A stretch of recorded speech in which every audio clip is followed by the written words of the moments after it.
pujian. Terpujilah nama-Mu Tuhan.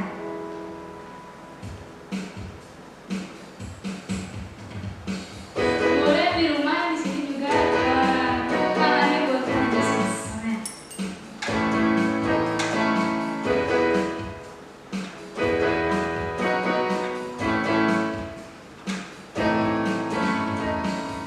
Terpujilah nama-Mu Tuhan, kuat dan penuh kemuliaan. Satu suara kami nyatakan. Satu suara kami nyatakan, kebesaran-Mu tetap selamanya. Terpujilah nama-Mu Tuhan. Terpujilah nama-Mu Tuhan, ajaib dan penuh keagungan. Satu hati kami nyatakan. Satu hati kami nyatakan, kerajaan-Mu kekal selamanya. Oh, oh, oh, oh, Engkaulah Raja atas dunia, yang menghancurkan kutu dan membebaskan jiwa. Kami bersorak, bertepuk tangan. Engkau Tuhan percaya dan meminta untuk selamanya. Amin. Sekali kita katakan pujian ini. Terpujilah nama-Mu Tuhan. Terpujilah nama-Mu Tuhan, kuat dan penuh kemuliaan. Satu suara kami nyatakan. Satu suara kami nyatakan, kebesaran-Mu tetap selamanya.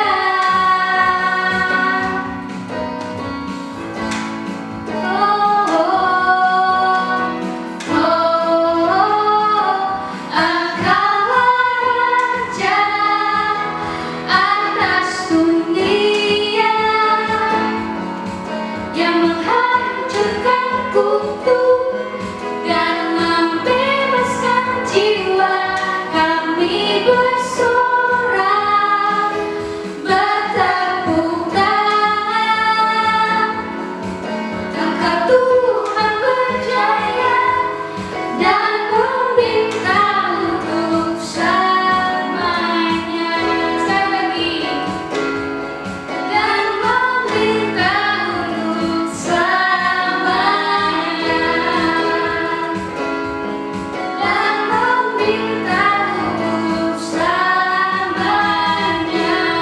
Beri kemuliaan buat Tuhan Yesus Kristus. Haleluya. Ya teman-teman, sebelum kita memasuki pujian untuk firman Tuhan, sedikit memberikan pengumuman untuk teman-teman yang ingin memberikan persembahan persepuluhan. Silakan melalui OVO dengan nomor yang sudah tertera di layar ini. Terima kasih, Tuhan Yesus memberkati. Mari kita siapkan hati kita mau masuk ke dalam kebenaran firman Tuhan. Terima kasih ya Tuhan Yesus. Terima kasih ya Tuhan. Kami percaya Tuhan, kemenangan Bapa hanya datang dari Engkau Tuhan Yesus dalam setiap hidup kami Tuhan. Oh Yesus, terima kasih Tuhan. Mari kita katakan pujian Tuhan.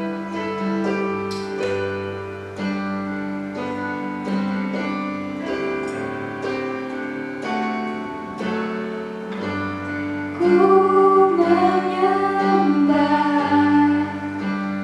dalam kudus hadirat-Mu.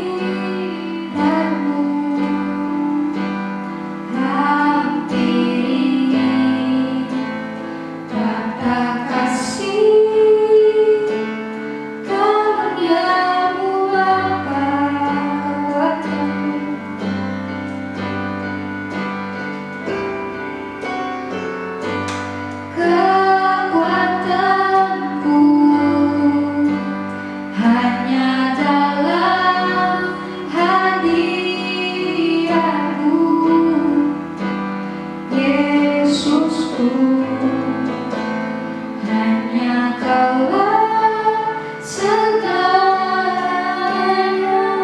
Katakan ku yakin. Oh, ku yakin Kau hadir di sini.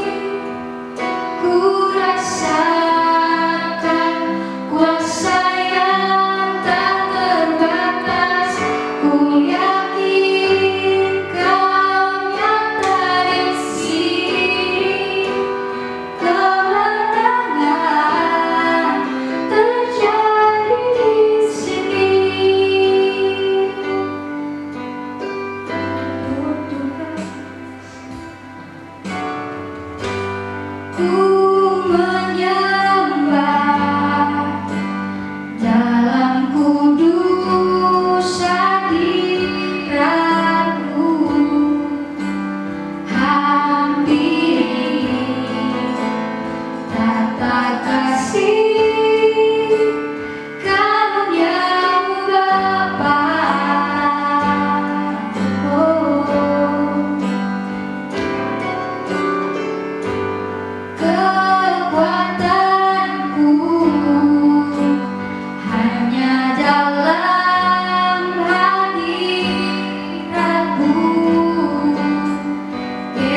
Baik, Shalom anak-anak muda, Youth Tour Generation. Senang sekali Kak Santoso berjumpa lagi dengan teman-teman semua. Kak Santoso berharap kalian semua tetap dalam kondisi sehat, diberkati Tuhan. Dan hari ini kita akan kembali bersama-sama merenungkan firman Tuhan. Ya, tentunya dengan seri yang sama, yaitu tentang hati nurani atau nesyamah. Dan tapi sebelumnya kita akan berdoa terlebih dahulu untuk menerima firman Tuhan. Mari kita berdoa. Terima kasih Tuhan atas kebaikan Tuhan memimpin kami, menyertai kami. Sampai hari ini kami dalam kondisi yang sehat, diberkati Tuhan. Semakin dekat dengan Tuhan, kami percaya Kau memberikan kami hikmat. Dan sebentar kami akan merenungkan firman Tuhan. Biarlah firman Tuhan yang kami baca dan renungkan semuanya boleh menjadi berkat bagi kami, mengubah hidup kami, sehingga firman-Mu itulah yang hidup dalam hidup kami. Hidup kami menyenangkan hati Tuhan.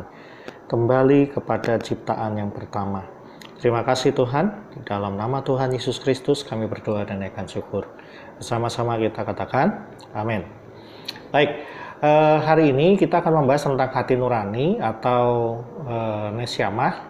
Kalau beberapa waktu yang lalu kita mempelajari bahwa hati nurani itu atau nesyamah itu adalah roh kita, saudaraku ya, adalah roh kita, roh yang ditempatkan Tuhan di dalam diri kita. Ya, oleh sebab itu kita baca dulu Alkitab kita di dalam kitab Kejadian pasal 2 ayat 7. Kejadian pasal 2 ayat 7 kita akan baca bersama-sama. Ya, bagi teman-teman yang bisa membuka Alkitab ya, bisa lewat handphone juga. Kejadian pasal 2 ayat 7 kita akan baca bersama-sama dengan suara yang kompak. Katakan amin jika sudah ketemu. Oke, kita akan baca 1, 2, 3. Ketika itulah Tuhan Allah membentuk manusia dari debu tanah dan mengembuskan nafas hidup ke dalam hidungnya. Demikianlah manusia itu menjadi makhluk yang hidup. Nah, coba perhatikan kata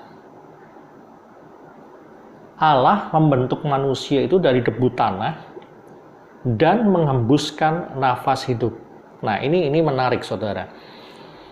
Kak Santoso pernah menyampaikan di pertemuan yang pertama adalah manusia ini memiliki tiga komponen, ya, tiga unsur. Yang pertama adalah daging, tubuh daging kita, jasmani yang kita bisa pegang gitu ya. Kemudian yang kedua adalah jiwa. Dan yang ketiga adalah roh. Nah, kata debu tanah itu dibentuk oleh Tuhan menjadi shape ya, membuat kita seperti sekarang ini. Ya. Kita memiliki kepala, punya tangan, punya kaki, dan lengkap dengan segala sesuatu yang ada di dalam tubuh kita, ya, termasuk organ-organ tubuh di dalam kita, jantung, paru-paru, dan segala sesuatunya. Itu adalah debu tanah. Kemudian ada unsur jiwa. Jiwa Kak Santoso kemarin sebutkan adalah tempat emosi berada. Ya, kita bisa nangis, bisa gembira, kita bisa marah. Kita punya kehendak, punya keinginan, kita punya nafsu makan gitu ya. Semua itu di jiwa, saudara, ya, di jiwa kita. Nah, yang ketiga adalah roh. Nah, coba perhatikan kata tadi mengembuskan nafas hidup. Nah, nafas hidup yang dimaksud di sini adalah nesyamah. Nah, nesyamah ya, spirit ya. Hembusan nafas nesyamah itulah yang disebut sebagai hati nurani kita. Roh yang ditempatkan Tuhan di dalam diri kita, itulah yang menjadikan kita manusia yang sempurna, manusia yang istimewa, yang unik di hadapan Allah. Karena apa? Dengan adanya roh yang ada di dalam diri kita, maka kesempurnaan Allah di dalam diri kita itu semakin nyata. Ingat di dalam kitab Kejadian pasal 1 ayat 26 dan 27 dikatakan, Allah menciptakan manusia serupa dengan rupa dan gambar Allah. Ya kan? Selem demut ini artinya apa, saudara? Artinya semua yang ada di dalam diri Allah, termasuk dengan pikiran Allah, termasuk dengan keinginan Allah gitu ya, itu ada di dalam diri kita. Nah, ini yang luar biasa, yang membuat kita bisa semakin dekat dengan Tuhan, kita kenal Tuhan, kita bisa berkomunikasi dengan Tuhan. Itu adalah roh yang ditempatkan di dalam diri kita. Roh inilah yang menerangi kita. Roh inilah yang menerangi hidup kita. Roh inilah yang menerangi jiwa kita. Roh inilah, nesyama inilah yang menerangi nafsu kita. Roh inilah yang menerangi keinginan kita, kehendak bebas kita. Roh inilah yang harusnya menerangi apa yang menjadi pikiran, perasaan, emosi kita, dan daging kita. Tetapi sayang, sejak manusia jatuh di dalam dosa, maka roh yang harusnya membuat kita semakin kudus dan semakin layak di hadapan Tuhan, dan roh itu yang membuat kita semakin mengerti kehendak Tuhan, tapi sayang karena jatuh di dalam dosa, maka apa yang terjadi, saudara? Roh menjadi lemah. Maka Tuhan Yesus pernah mengatakan di dalam firman-Nya, di dalam kitab Injil, roh itu menurut, daging itu lemah. Gitu loh saudara ya. Tapi ingat saudara, Kejadian pasal 27 ini bukan bicara tentang Roh Kudus ya. Roh Kudus itu rohnya Allah, itu beda ya. Ini adalah roh yang ditempatkan di dalam diri kita, roh manusia. Oke. Nah, seperti Kak Santoso sampaikan tadi, roh manusia atau nesyama ini itu menjadi penerang, menjadi penuntun harusnya. Tapi karena jatuh dalam dosa, maka kebalik, jiwa kita, kehendak bebas kita, pikiran kita, emosi kita, itu semua dikuasai oleh keinginan dosa. Nah, ini dua kubu yang harus kita perhatikan. Satu, keinginan daging, keinginan manusia, ya, kehendak manusia. Dua adalah keinginan roh. Roh inginnya tunduk kepada Tuhan. Roh inginnya nurut sama Tuhan. Tetapi keinginan daging, keinginan kehendak bebas manusia yang sudah dikuasai oleh dosa, tidak mau nurut sama Tuhan. Dia melawan, dia memberontak. Maka kita melanggar, kita meleset dari hadapan Tuhan. Kita hamartia atau berdosa, meleset. Inilah yang membuat akhirnya roh di dalam diri kita tidak lagi peka, tidak lagi sensitif, tidak lagi bisa berfungsi dengan baik, mengingatkan kita, kemudian menegur kita. Kita semakin lama semakin jauh dari Tuhan. Nah, oleh sebab itu, Kak Santoso ingin sampaikan firman Tuhan hari ini, ayo kita mulai kembali lagi membangkitkan nesyamah di dalam diri kita. Maka ada istilah kelahiran baru. Kalau teman-teman belajar tentang kelahiran baru, kalau teman ada yang dibaptis atau semua, itu bukan lahir baru. Lahir baru itu artinya apa? Lahir baru itu artinya roh kita, nesyamah yang di dalam diri kita, itu dilahirkan kembali, hidupkan kembali, dan sensitif lagi, peka lagi terhadap suara Tuhan. Pada waktu ini roh kita ini peka terhadap suara Tuhan, sensitif dengan suara Tuhan, tahu kehendak Tuhan, maka hidup kita akan semakin membaik. Kualitas hidup kita akan semakin meningkat. Kedagingan kita semakin diturunkan. Nafsu daging kita semuanya mulai dikuasai, dibelenggu oleh kehendak Tuhan, roh yang ditempatkan di dalam diri kita. Nah, oleh sebab itu, di dalam kitab Amsal pasal 20 ayat 27, ya, Amsal pasal 20 ayat 27, kita coba baca ya, bersama-sama. Kitab Amsal, pasal yang ke-20, ayat yang ke-27. Oke, kita akan baca. Roh manusia adalah pelita Tuhan yang menyelidiki seluruh lubuk hatinya. Ini dia. Nesyama ini adalah roh manusia yang ditempatkan di dalam diri kita oleh embusan nafas Tuhan, itu sebagai pelita Tuhan. Kita bisa dituntun ke arah Tuhan gitu loh. Tapi sayang, hati nurani yang sudah tumpul karena terlalu banyak dikuasai oleh dosa, Jadi suara roh kita, suara hati nurani kita semakin lama makin kecil. Maka kita cenderung melakukan dosa. Kita maunya nih, roh maunya melakukan keinginan Tuhan. Tapi kita jatuh lagi. Nah, oleh sebab itu kita perlu lahir baru. Nah, roh ini saudara, roh ini, hati nurani ini, di dalam bahasa aslinya nesyamah, di dalam kitab Amsal ini 20 ayat 27, perhatikan, roh manusia atau nesyamah ini adalah pelita Tuhan. Ingat, pelita. Pelita itu adalah nur, atau nur. Bahasa Arabnya nur, itu terang. Jadi orang kalau roh kita, hati nurani kita, nesyamah kita sudah dijamah Tuhan, sudah lahir baru, pola pikir kita akan berubah, saudara. Pola pikir kita akan menjadi pola pikir yang diterangi oleh Tuhan. Ini hebatnya roh, saudaraku ya. Hati kita, emosi kita, perasaan kita akan dikuasai oleh keinginan roh yang kudus. Roh kudus artinya bukan roh kudus Allah, tetapi roh yang sudah dikuduskan oleh Roh Kudus.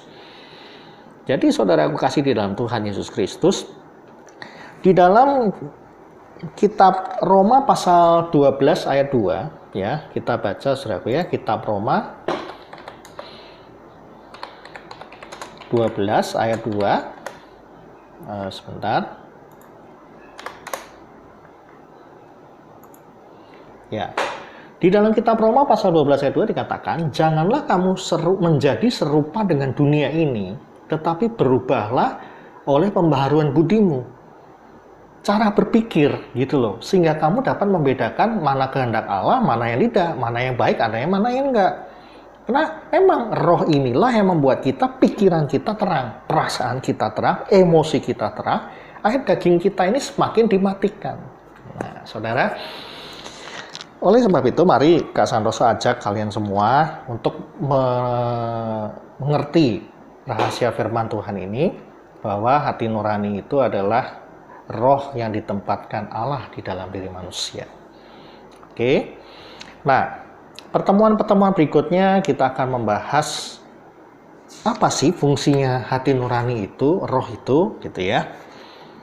Salah satu fungsi nesyamah atau nesyamah atau suara hati kita atau hati nurani kita ya seperti tadi di dalam kitab Amsal pasal 20 itu 27, yaitu menjadi pelita, jadi terangnya Allah, menjadi penuntun buat kita ya.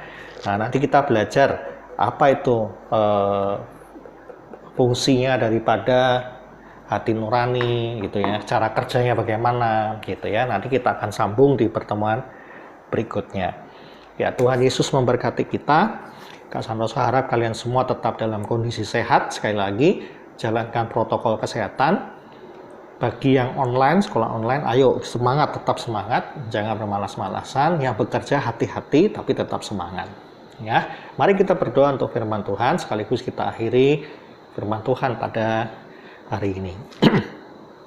Terima kasih Tuhan buat kebaikan Tuhan. Kalau Tuhan memberikan kami firman Tuhan, di mana kami diciptakan Tuhan, Tuhan memberikan roh atau nesyamah, roh yang Tuhan tempatkan dalam diri kami, menjadi terang, menjadi pelita Tuhan, membawa jalan kami untuk terus masuk di dalam hadirat Tuhan, mengerti kehendak Tuhan, mengerti rencana Tuhan, sehingga keinginan nafsu daging kami, keinginan dosa kami, tabiat dosa kami semakin hari akan semakin dikikis, semakin dimatikan, dan Tuhan melihat kesempurnaan dalam diri kami.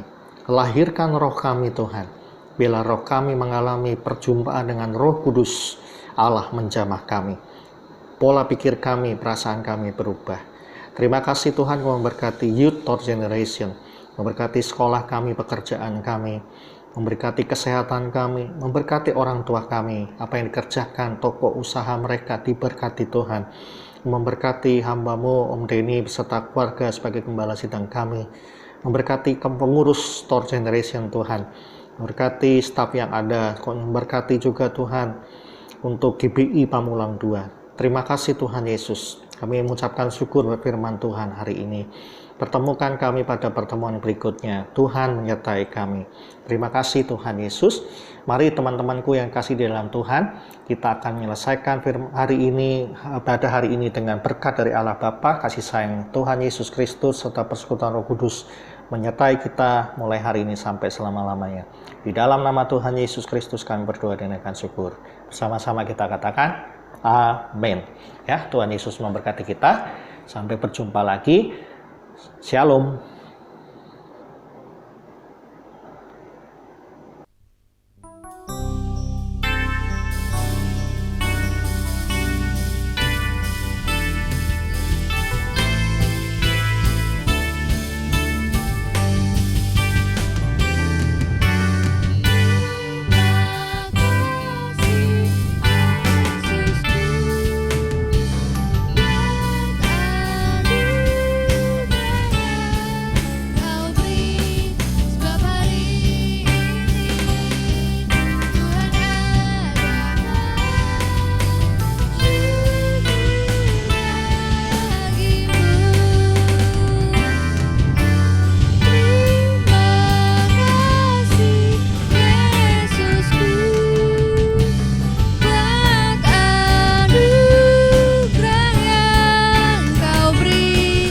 Sebab hari